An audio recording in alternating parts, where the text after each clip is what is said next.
ನಮಸ್ಕಾರ, KCN ವಾರ್ತೆಗಳಿಗೆ ಸ್ವಾಗತ. ಮೊದಲಿಗೆ ನ್ಯೂಸ್ ಹೆಡ್ಲೈನ್ಸ್. ಸಫಿಯಾ ಕೊಲೆ ಮಹತ್ವದ ತೀರ್ಪು ಮಂಗಳವಾರ, ತೀರ್ಪಿಗೆ ಕಾದು ಕಾಸರಗೋಡು.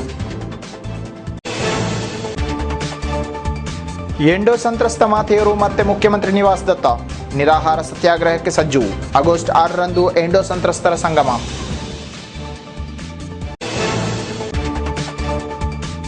ನಿಲ್ದಾಣ ಪ್ರವೇಶಿಸಿದ ಪ್ರತಿಭಟನೆ ಇನ್ನೂ ಬೇಕಿಲ್ಲ. ಇಂಟರ್ಲಾಕ್ ಗರಿಮೆಯಲ್ಲಿ ಹೊಸ ಬಸ್ ಸ್ಟ್ಯಾಂಡ್ ಕಾಮಗಾರಿ ತ್ವರಿತಗತಿಯಲ್ಲಿ.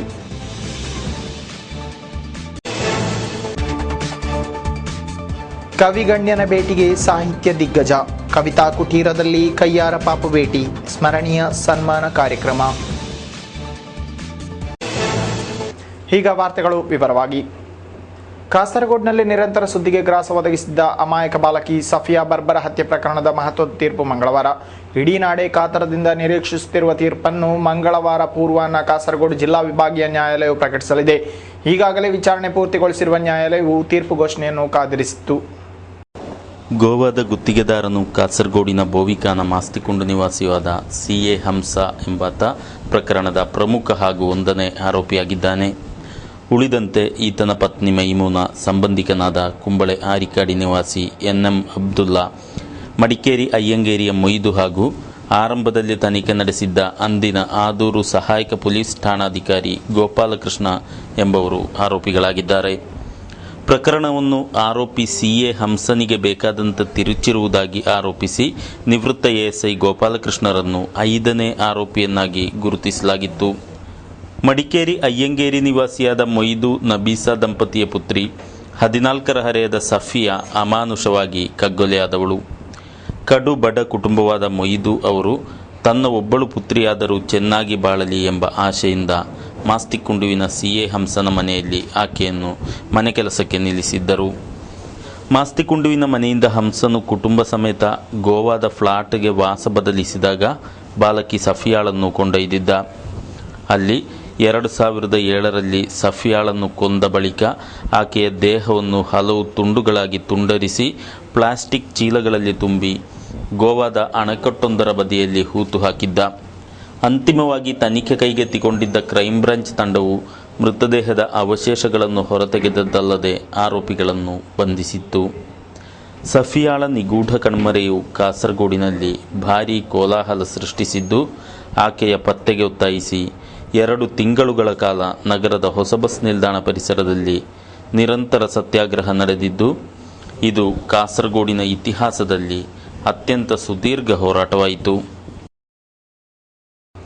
ಎಂಡೋ ಸಂತ್ರಸ್ತೆಯರಾದ ಮಾತೆಯರು ಮತ್ತೆ ಮುಖ್ಯಮಂತ್ರಿ ನಿವಾಸದತ್ತ ಕಳೆದ ವಾರ ವಿವಿಧ ಬೇಡಿಕೆ ಮುಂದುವರಿಸಿ ಸತ್ಯಾಗ್ರಹ ಹೂಡಿದ್ದರೆ ಈ ಸಲ ನಿರಾಹಾರ ಸತ್ಯಾಗ್ರಹ ಕೈಗೊಳ್ಳಲು ಉದ್ದೇಶಿಸಲಾಗಿದೆ. ಎಂಡೋ ಸಲ್ಫನ್ ಪೀಡಿತ ಒಕ್ಕೂಟದ ನೇತೃತ್ವದಲ್ಲಿ ಮುಷ್ಕರ ನಡೆಯಲಿದೆ. ಮುಷ್ಕರದ ಪೂರ್ವಭಾವಿಯಾಗಿ ಆಗಸ್ಟ್ 6ರಂದು ಹಿರೋಶಿಮಾ ದಿನದಂದು ಕಾಸರಗೋಡು ನಗರದಲ್ಲಿ ಎಂಡೋ ಸಂತ್ರಸ್ತರ ಸಂಗಮ ಸಂಘಟಿಸಲಾಗುವುದು. 2014ರ ಜನವರಿ 28ರಂದು ಮುಖ್ಯಮಂತ್ರಿ ನಿವಾಸದ ಮುಂದೆ ಗಂಜಿ ಬೇಯಿಸಿ ಮುಷ್ಕರ ನಡೆಸಿದ ಫಲವಾಗಿ ನೀಡಲಾದ ಭರವಸೆಗಳನ್ನು ಪಾಲಿಸದ ಹಿನ್ನೆಲೆಯಲ್ಲಿ ಮತ್ತೆ ಮುಷ್ಕರ ಕಣಕ್ಕಿಳಿದಿರುವುದಾಗಿ ಒಕ್ಕೂಟ ಪದಾಧಿಕಾರಿಗಳು ತಿಳಿಸಿದ್ದಾರೆ. ಹೋರಾಟ ಕಾರ್ಯಕ್ರಮಗಳಿಗೆ ರೂಪುರೇಖೆ ನೀಡಲು ಒಕ್ಕೂಟದ ಸಭೆ ಇತ್ತೀಚೆಗೆ ಜರುಗಿತು. ಸಭೆಯನ್ನು ಡಾಕ್ಟರ್ ಅಂಬಿಕಾ ಸುತನ್ ಮಾಂಗಾಡು ಉದ್ಘಾಟಿಸಿದರು. ಅಂಬಲತರ ಕುഞ്ഞിಕೃಷ್ಣನ್ ಸಹಿತ ಪ್ರಮುಖರು ಭಾಗವಹಿಸಿದರು. ಮಾನವ ಹಕ್ಕು ಆಯೋಗ ಶಿಫಾರಸಿನಂತೆ ಅರ್ಹರಾದ ಎಲ್ಲರಿಗೂ ನೆರವು ನೀಡಬೇಕು, ಸಾಲ ಮನ್ನಾಗೊಳಿಸಬೇಕು, ವಿಶೇಷ ವೈದ್ಯಕೀಯ ಶಿಬಿರ, ಉಚಿತ ಔಷಧಿ ವಿತರಣೆ ನಡೆಸಬೇಕು, ಪಿಂಚಣಿ ಮಂಜೂರಿಸಬೇಕು ಮೊದಲಾದ ಬೇಡಿಕೆ ಮುಂದಿರಿಸಿ ಮುಷ್ಕರ ನಡೆಸಲಾಗುವುದು. ಬಸ್ಸು ಮಾಲಕರ ಕಾರ್ಮಿಕರ ನಿರಂತರ ಕೂಗು ರೋಷಕ್ಕಿನ್ನು ಇತಿಶ್ರೀ. ಬಸ್ಸು ನಿಲ್ದಾಣ ರಸ್ತೆ ಶೋಚನೀಯ, ಬಸ್ಸುಗಳು ನಿಲ್ದಾಣ ಪ್ರವೇಶಿಸದು ಎಂಬ ಎಚ್ಚರಿಕೆಯ ಕರೆಗಂಟೆಗೆ ಇನ್ನೂ ಆಸ್ಪದವಿಲ್ಲ. ನಗರದ ಹೊಸ ಬಸ್ ನಿಲ್ದಾಣ ರಸ್ತೆಯು ಹಾಗೆ ಇಂಟರ್ಲಾಕ್ ಅಳವಡಿಕೆ ಮೂಲಕ ಸಜ್ಜಾಗುತ್ತಿದೆ. ಬಸ್ಸು ನಿಲ್ದಾಣ ರಸ್ತೆಯ ನವೀಕರಣ ಪ್ರಕ್ರಿಯೆ ತ್ವರಿತ ರೀತಿಯಲ್ಲಿ ಮುಂದುವರಿಯುತ್ತಿದೆ. ಸಂಪೂರ್ಣ ಇಂಟರ್ಲಾಕ್ ಮೂಲಕ ದುರಸ್ತಿಗೊಳಿಸಿ ತಕ್ಕ ಮಟ್ಟಿಗೆ ಶಾಶ್ವತ ಪರಿಹಾರಕ್ಕಾಗಿ ಯತ್ನಿಸಲಾಗಿದೆ. ಈ ಹಿಂದೆ ಡಾಮರು ರಸ್ತೆಯನ್ನು ಪ್ರತಿ ವರ್ಷ ಮಳೆಗಾಲದಲ್ಲಿ ಟೇಪ್ ಹಚ್ಚುವ ಕಾರ್ಯವನ್ನಷ್ಟೇ ನಡೆಸುತ್ತಿದ್ದು, ಡಾಮರು ಮಳೆಗೆ ಕೊಚ್ಚಿ ಹೋಗಿ ಬೃಹದಾಕಾರದ ಹೊಂಡ ಸೃಷ್ಟಿಯಾಗುವುದು ವಾಡಿಕೆಯಾಗಿದೆ. ಅಲ್ಲದೆ ನಿಲ್ದಾಣ ರಸ್ತೆಯು ಕೆಸರು ಗದ್ದೆಯಂತಾಗುತ್ತದೆ. ಈ ದುಸ್ಥಿತಿಯನ್ನು ಪ್ರತಿಭಟಿಸಿ ಬಸ್ಸು ಮಾಲಕರು ನಿರಂತರವಾಗಿ ಅಧಿಕೃತರ ಗಮನ ಸೆಳೆದ ಫಲವಾಗಿ ಇದೀಗ ಇಂಟರ್ಲಾಕ್ ಹಾಸುವ ಕಾರ್ಯ ಆರಂಭಿಸಲಾಗಿದೆ.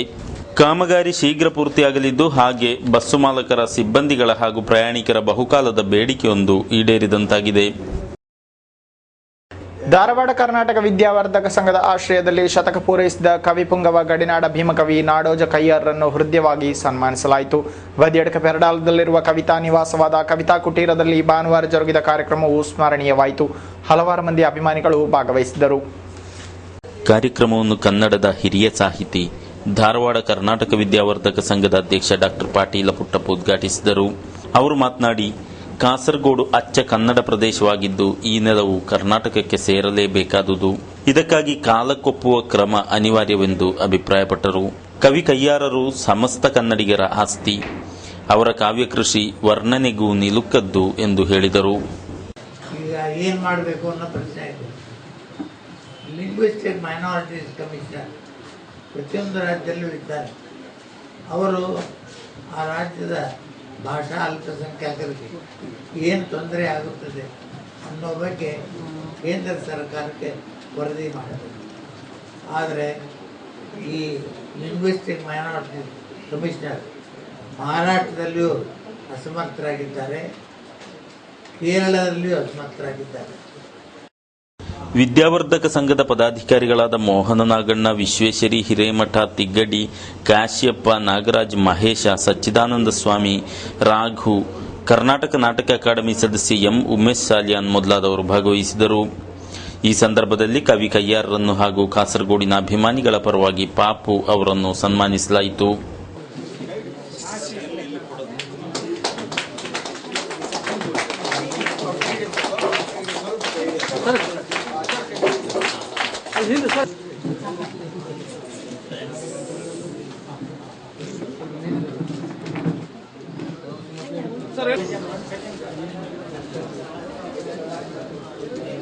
ಪ್ರಮುಖರು ಅನೇಕರು ಭಾಗವಹಿಸಿದರು.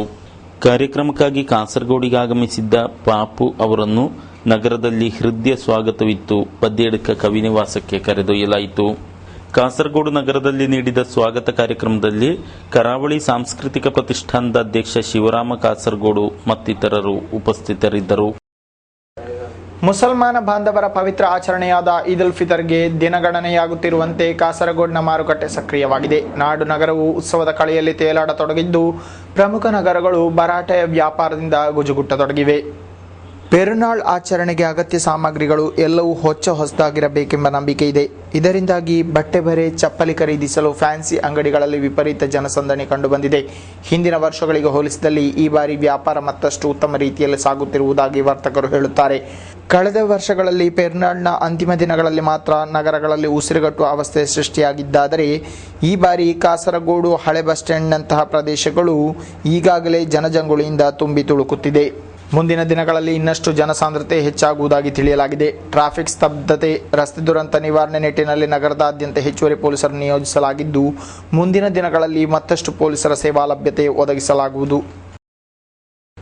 ಕಾರುಗಳು ಪರಸ್ಪರ ಮುಖಾಮುಖಿ ಡಿಕ್ಕಿ ಹೊಡೆದ ವ್ಯಕ್ತಿ ಜಖಂಗೊಂಡಿದ್ದಾರೆ. ಕರಂದಕಾಡು ನಿವಾಸಿ 44 ವರ್ಷ ಪ್ರಾಯದ ಅಶೋಕ ಗಾಯಾಳು.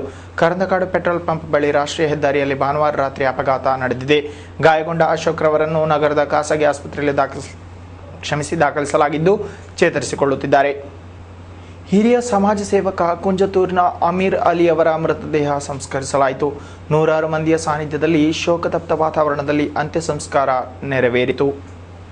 ಅಮೀರ್ ಅಲಿ ಅವರು ಕಳೆದ ದಿನ ರೋಗಿಯೋರ್ವರನ್ನು ಆಂಬ್ಯುಲೆನ್ಸ್ನಲ್ಲಿ ಮಂಜೇಶ್ವರದಿಂದ ತೊಕ್ಕೋಟಿನ ಆಸ್ಪತ್ರೆಗೆ ಕರೆದೊಯ್ಯುತ್ತಿದ್ದ ವೇಳೆ ದಾರಿ ಮಧ್ಯೆ ಎದೆನೋವು ಕಾಣಿಸಿಕೊಂಡು ಮೃತಪಟ್ಟಿದ್ದರು.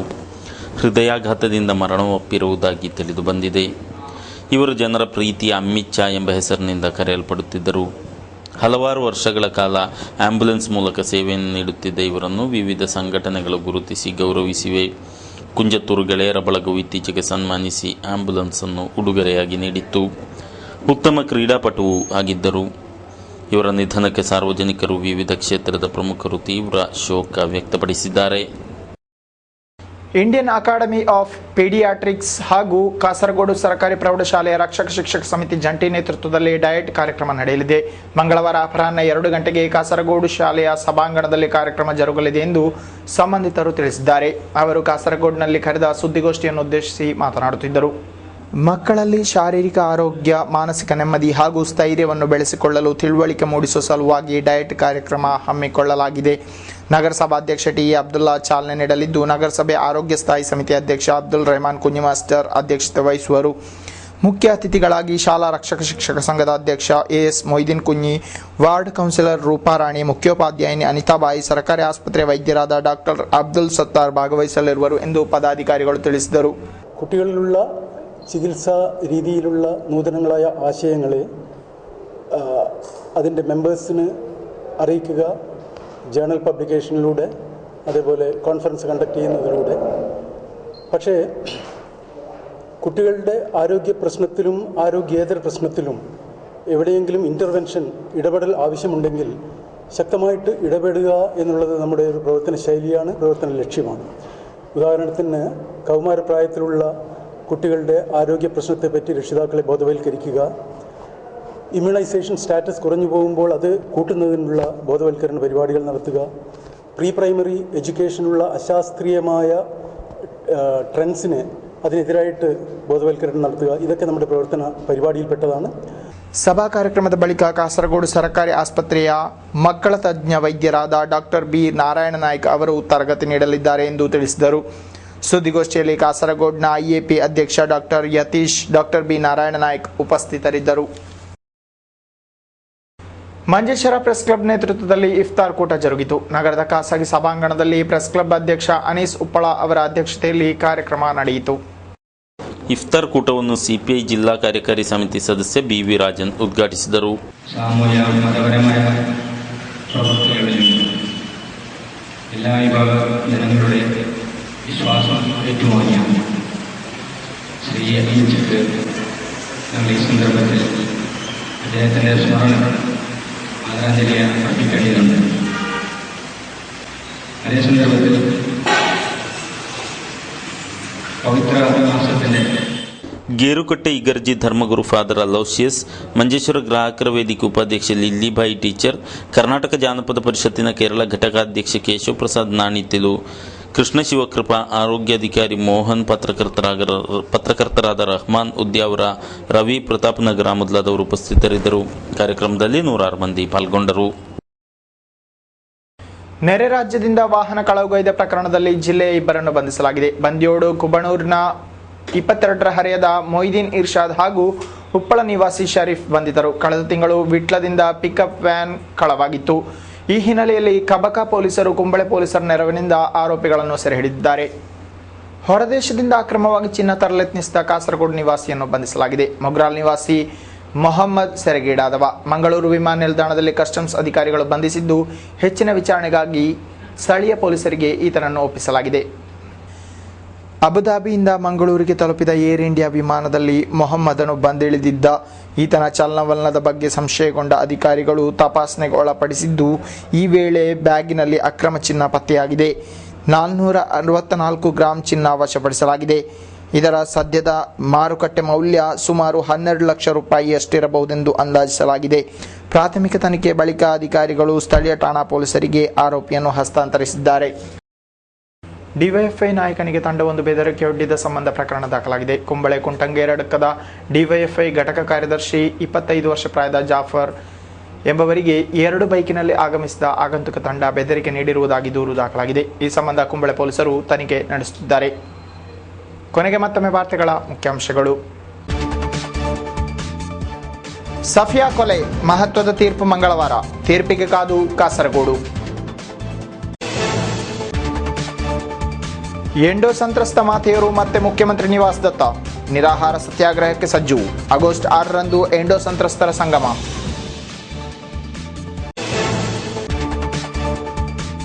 ನಿಲ್ದಾಣ ಪ್ರವೇಶಿಸಿದ ಪ್ರತಿಭಟನೆ ಇನ್ನೂ ಬೇಕಿಲ್ಲ. ಇಂಟರ್ಲಾಕ್ ಗರಿಮೆಯಲ್ಲಿ ಹೊಸ ಬಸ್ ಸ್ಟ್ಯಾಂಡ್ ಕಾಮಗಾರಿ ತ್ವರಿತಗತಿಯಲ್ಲಿ.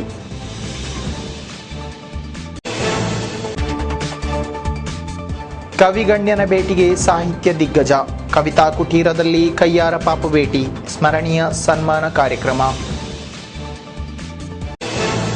ಇಲ್ಲಿಗೆ ಇಂದಿನ ವಾರ್ತಾ ಪ್ರಸಾರ ಮುಕ್ತಾಯವಾಯಿತು. ಮುಂದಿನ ವಾರ್ತಾ ಪ್ರಸಾರದೊಂದಿಗೆ ಮತ್ತೆ ಭೇಟಿಯಾಗೋಣ. ವಂದನೆಗಳು.